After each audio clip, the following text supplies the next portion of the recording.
प्रिय दोस्तों, आशा करती हूँ कि आप लोग खुश हैं। प्लीज़ मेरा ये चैनल ज़रूर सब्सक्राइब करें और सारी वीडियोस देखें और मैं प्रार्थना करती हूँ कि ये आपके जीवन में आशीष लाए। आज हम जिस बात पे ध्यान करेंगे वो है कि सुसमाचार, प्रभु यीशु का सुसमाचार कैसे हम दूसरों को सुनाएं। मरकस 16 के 15 में यीशु बताते हैं, अपने 11 शिष्यों को बताते हैं कि तुम संपूर्ण जगत में जाओ और सारी सृष्टि में सुसमाचार प्रचार करो। जो विश्वास करे और बपतिस्मा ले वह उद्धार पाएगा, परंतु जो विश्वास न करे वह दोषी ठहराया जाएगा। और विश्वास करने वालों में ये चिन्ह दिखाई देंगे, मेरे नाम से वे दुष्ट आत्माओं को निकालेंगे तथा नई नई भाषाएं बोलेंगे, वे सांपों को उठा लेंगे और यदि वे प्राणघातक विष भी पी जाएं तो इससे उनकी हानि ना होगी। वे बीमारों पर हाथ रखेंगे और वे चंगे हो जाएंगे। जी दोस्तों, यीशु मसीह ने ये आज्ञा दी थी अपने सारे शिष्यों को और हम सबको, जो भी यीशु को जानते हैं, जो भी यीशु के साथ चलते हैं, हम सबको यीशु ने कहा है कि संपूर्ण जगत में जाओ। किसी एक जाति को नहीं, किसी एक जगह नहीं, पर पूरे जगत में जाके हमें सुसमाचार करने के बारे में यीशु हमें यहाँ कहते हैं और सारी सृष्टि में सुसमाचार का प्रचार करने के लिए वो आज्ञा देते हैं। और जो विश्वास यीशु पे करेगा वो बपतिस्मा ले तो और वह उद्धार पाएगा, पर जो विश्वास ना करे वह दोषी ठहराया जाएगा। यही बाइबल हमें सिखाती है। विश्वास करने वालों में क्या चिन्ह दिखाई देंगे?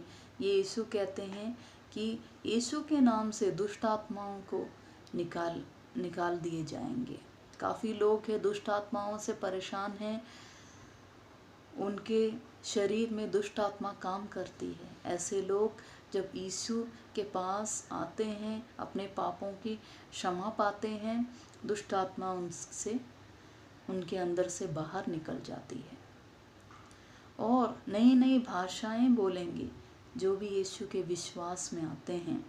और वे सांपों को उठा लेंगे और प्राणघातक विष भी उनको छू नहीं पाएगी और बीमारों पर वो हाथ रखेंगे तो वो चंगे हो जाएंगे। यही वचन हमें सिखाती है सुसमाचार के बारे में।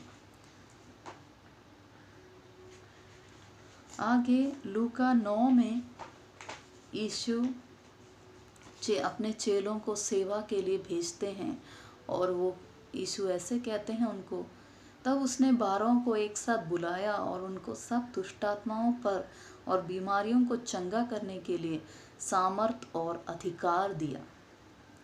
उसने उनको भेजा कि वे परमेश्वर के राज्य का सुसमाचार प्रचार करें और रोगियों को चंगा करें। उसने उनसे कहा, अपनी यात्रा के लिए कुछ न ले जाना, ना तो लाठी, ना झोला, ना रोटी और ना रुपए पैसे, यहाँ तक कि 2-2 कुर्ते भी ना ले जाना। जिस किसी घर में जाओ वहीं रहो और वहीं से विदा हो जाओ। और जो तुमको स्वीकार ना करें, जब तुम उस नगर में से निकलो तो उनके विरुद्ध गवाही के रूप में अपने पैरों से धूल झाड़ दो। अतः वे निकलकर गांव-गांव सुसमाचार सुनाते हुए और हर स्थान पर चंगाई करते चले। तो मेरे प्रिय मित्रों, यहाँ साफ साफ यीशु अपने चेलों को बताते हैं कि किस प्रकार से उन्हें अपनी सेवा करनी चाहिए। यहाँ कहते हैं उनको सामर्थ और अधिकार यीशु देते हैं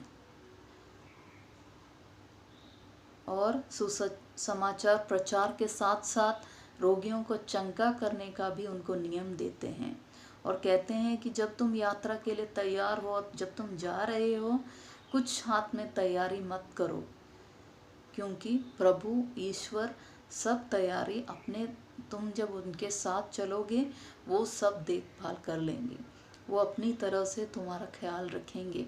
वो जानते हैं कि तुम्हें ज़रूरत है पैसों की या तुम्हारे खाने की, सब प्रभु इंतज़ाम कर लेंगे।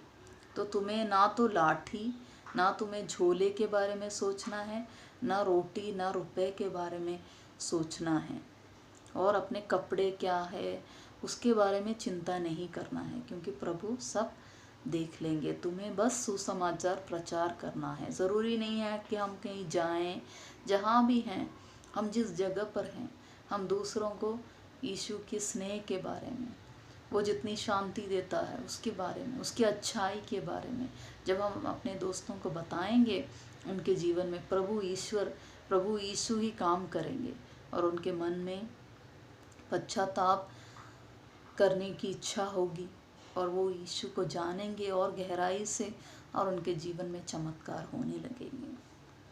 तो यही है सुसमाचार जो बाइबल हमें सिखाती है। तो हमें ज़्यादा से ज़्यादा लोगों को, अपने दोस्तों को, मित्रों को, अपने कुटुंब के सब बंधुओं को यीशु के बारे में बताना चाहिए। क्यों? ताकि वे भी नरक में नहीं बल्कि स्वर्ग में स्थान पाएं और यीशु के साथ स्थान पाएं। जो भी यीशु पर विश्वास रखते हैं, यीशु उन्हें नित्य जीवन, अनंत जीवन प्रदान करेंगे। यही बाइबल सिखाती है। 2 तीमुथियुस 4 के 8वें वचन में बाइबल कहती है कि जो समाचार करते हैं, क्या कहती है बाइबल वचन, चलिए पढ़ते हैं। भविष्य में मेरे लिए धार्मिकता का मुकुट रखा हुआ है, जिसे प्रभु जो धार्मिकता से न्याय करने वाला है उस दिन मुझे प्रदान करेगा, और ना केवल मुझे वरन उन सब को भी जो उसके प्रकट होने का प्रिय जानते हैं।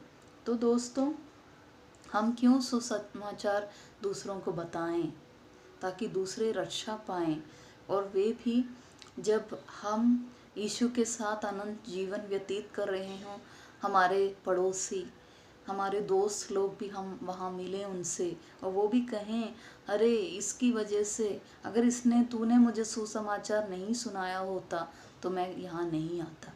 तो वो हमें धन्यवाद देंगे।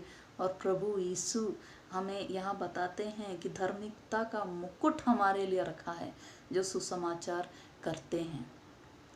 तो हमें किसी बात की चिंता नहीं करनी चाहिए जब सुसमाचार हम प्रचार करें, क्योंकि ये यीशु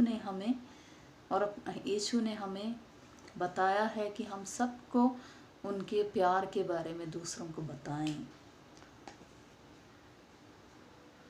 तो जिस दिन हम यीशु इस धरती पर फिर दोबारा आएंगे, तब हम, जो लोग उनके प्रकट के लिए इंतज़ार कर रहे हैं, वो सब यीशु के साथ, वो जो भी लोग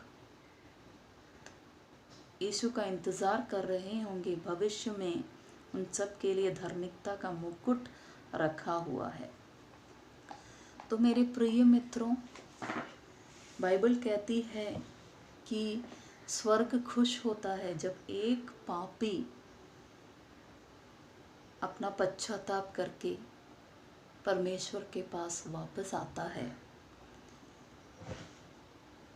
तो ये इतना ज़रूरी है कि हम जो दुखी हैं उनको यीशु का सुसमाचार बताएं, और जो रोगी हैं उनको यीशु की चंगाई के बारे में बताएं। तो ये उतना ज़रूरी है। तो मैं आशा करती हूँ कि आप लोग ज़्यादा बाइबल पढ़ें और बाइबल के मैसेजेस आपके जीवन को छू लें और आपके जीवन में ईश्वर बड़े बड़े कार्य करें। Be blessed.